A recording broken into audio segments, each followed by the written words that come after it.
Israel को जवाब दिया जाएगा, हानिया को इंसाफ दिया जाएगा, बदला जरूर लेंगे इजराइल से।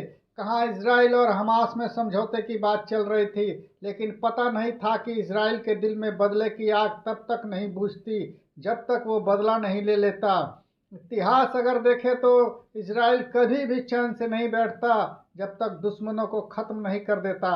चाहे म्यूनिख में मारे गए इजराइल के खिलाड़ियों की हत्या की ही बात क्यों ना हो, 6 दिसंबर 1972 से 1990 के दशक के बीच भयंकर बदले की आग में जला था इजराइल।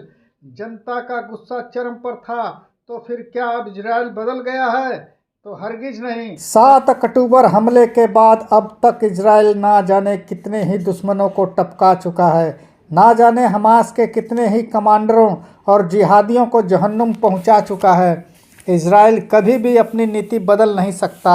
एक बेहद छोटा लेकिन ताकतवर राष्ट्र के रूप में मान्यता मिली हुई है। अगर इसने अपनी आक्रामक वाली नीति बदली तो इजराइल को खा जाएंगे इसके अगल बगल के पड़ोसी, जिसका उदाहरण हमें समय समय पर देखने को मिलता ही है।